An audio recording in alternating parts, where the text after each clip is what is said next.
ஓம் சாய்ரா. என் அன்பான சாய் சொந்தங்கள் அனைவருக்கும் வணக்கம். உங்களை மீண்டும் சந்திப்பதில் பெருமகிழ்ச்சி அடைகிறேன். சாய்ராம், இது ரொம்ப லாங் பேக் ஆகிடுச்சு நம்ம வீடியோ போட்டு. நம்மளுடைய சாய் சொந்தங்கள் என்னென்னா, எனக்கு வீடியோ போடுறதுக்கு டைம் இல்லை சாய்ராம். மற்றபடி சந்தேகமாக இருக்கிறவங்க அல்லது சாய் அப்பாவிட்ட விஷயம் எனக்கு தெரிஞ்சுக்கணும் அல்லது ப்ரேயர்ஸ் வைக்கிறவங்க நேரில் வந்து உங்களுடைய அன்பையும் உங்களுடைய ஒத்துழைப்பையும் கொடுக்குறீங்க. எனக்கு ரொம்ப ரொம்ப சந்தோஷம். ஸோ இதனாலே என்னவோ என்னால் வீடியோ போடவே முடியல. நிறைய பேர் கேட்குற விஷயம், சாயம்மா நீங்கள் சிம்பிளாக சாயப்பாவை எப்படி அபிஷேகம் பண்ணணும், நம்ம வீட்டில் இருக்க பொருளை வச்சு எப்படி சாயப்பாவுக்கு நிவேதனம் வச்சு நம்ம சந்தோஷமாக நம்ம கும்பிட்டாலும் அதை கடவுள் ஆனந்தமாக அதை எடுத்துக்கணும் அப்படிங்கிறத பற்றி நீங்கள் வீடியோ போட்டிருந்தீங்க. அதை வச்சு இப்போ வரைக்கும் சிம்பிளாக நீங்கள் எப்படி வீடியோ போட்டிங்களோ அப்படி தான் சாய்ராம் நாங்கள் செய்கிறோம் அப்படின்றீங்க. ரொம்ப சந்தோஷம் சாய்ராம். அதே போல் சுவாமியோடைய விளக்கு வந்து நம்ம எப்படி சுத்தப்படுத்தணும், எந்த அளவுக்கு நம்ம அலங்காரப்படுத்தணும் அப்படிங்கிறத பற்றியும் வீடியோ போட்டுறேன், நீங்கள் பார்த்துக்குங்க. ஆக்சுவலி நான் பொட்டு வைக்கும்போது காமிக்கணும்னு நினச்சேன். லக்ஷ்மிமா விளக்கு இந்த மாதிரி பொட்டு வச்சுக்கோங்க, அல்லது உங்களுக்கு என்ன ஷேப்பில் பிடிக்குதோ அந்த மாதிரி பொட்டு வைங்க. நான் வந்து ஒவ்வொரு முறையும் ஒவ்வொரு விதமாக நான் பொட்டு வைப்பேன். ஒரு முறை இங்கே மஞ்சள் வச்சுட்டு சுற்றி நான் குங்குமம் வைப்பேன். இந்த முறை இந்த மாதிரி நான் பண்ணியிருக்கேன், நீங்கள் பாருங்கள். அகைன் நம்ம விளக்கு ஏற்றுற இடத்துலையும் இந்த மாதிரி பொட்டு வச்சுக்கோங்க. அதாவது விளக்குக்கு கீழே வைக்கிற தட்டு நீங்கள் பார்த்தீங்கன்னா தெரியும். ஸோ இதுலேயும் எப்பயுமே ஒரு 3 வர மாதிரி வச்சுக்கோங்க. 1 2 3 அல்லது 5 வர மாதிரி வச்சுக்கோங்க. ஒற்றைப்படைகளில் வர மாதிரி மஞ்சள் குங்குமம் வைக்கிறது ரொம்ப விசேஷம். நடுவில் ஒரு பொட்டு வச்சுக்கோங்க. பார்த்தீங்கன்னா தெரியும். இதே போலவே இந்த 2 விளக்குலையும் நான் வச்சுருக்கேன்.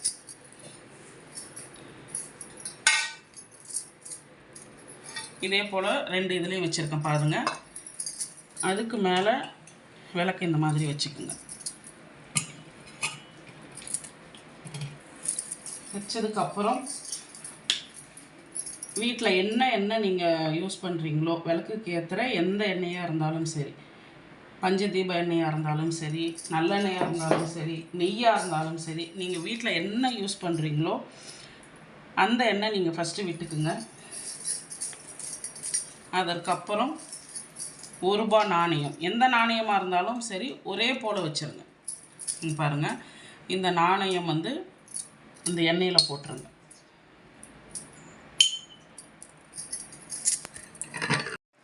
சாய்ராம், இது வந்து பச்சை கற்பூரம். பார்த்திங்கன்னா உங்களுக்கு தெரியும். பாருங்கள். ஸோ இது நம்ம வீட்டில் வச்சுருக்கிறது ரொம்ப ரொம்ப விசேஷம். நீங்கள் பார்த்தீங்கன்னா செவ்வாய் வெள்ளியில் வீட்டில் இருக்க மூளை முடுக்கில் கல்லுப்பு ஒரு கைப்பிடி வச்சு இந்த பச்சை கற்பூரம் அது மேலே வைக்கிறது ரொம்ப விசேஷம். அதற்கப்புறம் நம்ம பர்ஸு, ஹேண்ட்பேக்கு, மணி பர்ஸ் அந்த மாதிரி வச்சுருப்போம் இல்லைங்களா, ஸோ அதில் இந்த பச்சை கற்பூரம் வைக்கிறது ரொம்ப விசேஷம். பூஜை ரூமில் பெண்கள் வந்து குங்குமம் வைப்போம் பார்த்திங்களா நெத்தியில். ஸோ அந்த பச்சை கற்பூரத்தை அந்த குங்குமத்தில் இது போல் நல்லா பொடி செஞ்சு அந்த குங்குமத்தில் இது போல் மிக்ஸ் பண்ணிக்கோங்க. அதை நம்ம நெத்தியில் வைக்கும்போது நம்மளுக்கு ரொம்ப விசேஷம். அதாவது பாசிட்டிவ் எனர்ஜி கிடைக்கும். நெகட்டிவ் எண்ணங்களோ தீய எண்ணங்களோ நம்மளுக்கிட்ட வராதுங்கிறது ஒரு நம்பிக்கை. அதே போல் விளக்குலேயும் நீங்கள் இதை வச்சுக்கலாம். வீட்டில் வந்து கலசம் வச்சு நான் பூஜை பண்ணுறேன் சாய்ராம். ஸோ கலசத்தில் போடலாமான்னா தாராளமாக போடலாம். நீங்கள் கலசத்தில் அந்த கலசம் ஃபுல்லாக தண்ணி நிரப்பி அதில் வந்து பச்சை கற்பூரம், ஏலக்காய், ஒரு லெமன் இது எல்லாத்தையும் போட்டுட்டு அதுக்கு மேலே நீங்கள் வந்து மா இலை 5 தான் வைக்கணும். 5ங்கிறது வந்து 5 மா இலை வைங்க. அதுக்கு மேலே தேங்காய் வச்சு தேங்காயில் மஞ்சள் குங்குமம் வச்சுருங்க. ஸோ கலச பூஜை செய்கிறவங்க இந்த மாதிரி பண்ணலாம். விளக்குலேயும் இது போல் போட்டுக்குங்க. பாருங்கள். ஸோ விளக்குலேயும் நீங்கள் போட்டுக்குங்க.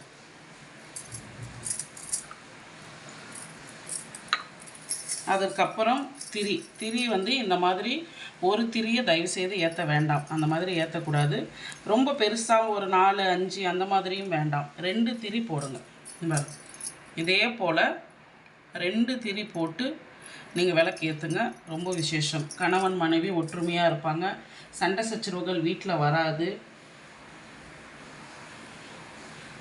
இந்த மாதிரி வைங்க. பாருங்க, 2 திரி நான் ஜாயின் பண்ணியிருக்கேன். ஸோ 2 திரி இது.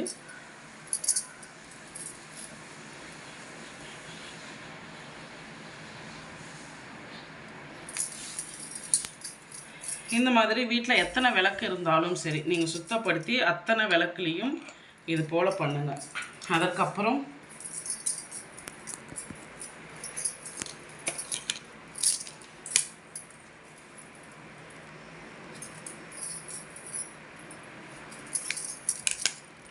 பூ இருந்தாலும் கட் பண்ணிக்கோங்க. பூ இருந்ததுன்னா இந்த மாதிரி விளக்கில் போட்டுருங்க.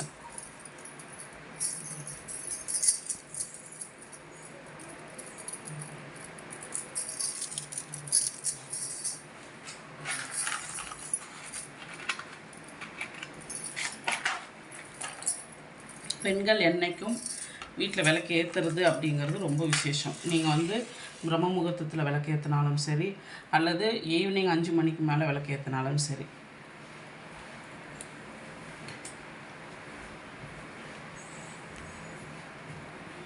ஸோ இந்த மாதிரி விளக்கேற்றி சுவாமி படத்துக்கு முன்னாடி வச்சுருங்க. ரொம்ப இந்த விளக்கு ஏற்றுறது ரொம்ப தீப்பந்தமாக ஏற்றக்கூடாது, அதுவும் கொஞ்சம் பார்க்கணும்.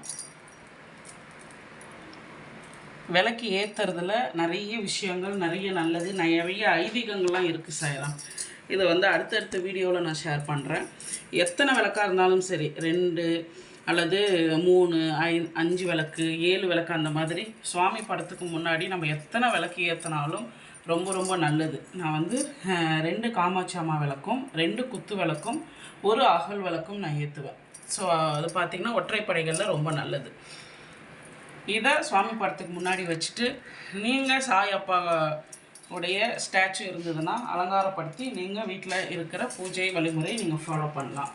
நிறைய பேர் கேட்குறது எப்படி பொட்டு வைக்கணும் சாயராம், நீங்கள் அதை வீடியோவிலே காமிங்க அப்படிங்கிறதுனால இதை நான் வீடியோவில் காமிக்கிறேன்.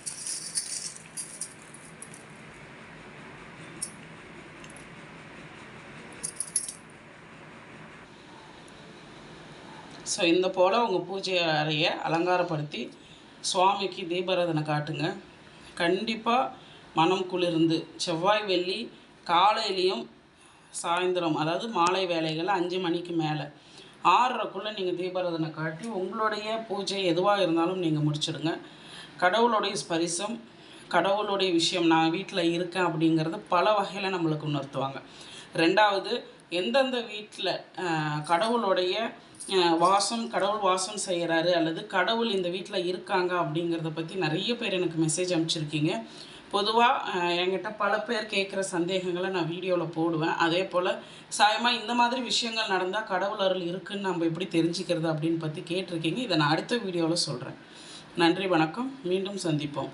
உங்களுடைய பிரார்த்தனை எதுவாக இருந்தாலும் இந்த நம்பரில் வர வாட்ஸ்அப் நம்பருக்கு நீங்கள் மெசேஜாக அனுப்பினாலும் சரி, வாய்ஸ் மெசேஜாக கொடுத்தாலும் சரி, அல்லது நீங்கள் கால் பண்ணாலும் சரி, உங்களுடைய பிரார்த்தனை எதுவாக இருந்தாலும் நீங்கள் கண்டிப்பாக சொல்லலாம். உங்களுடைய பிரார்த்தனைகள் அனைத்தும் நிறைவேற எல்லாம் வல்ல சாயப்பாவை நான் பிரார்த்தனை பண்ணிக்கிறேன். நன்றி, வணக்கம். மீண்டும் அடுத்த வீடியோவில் சந்திப்போம்.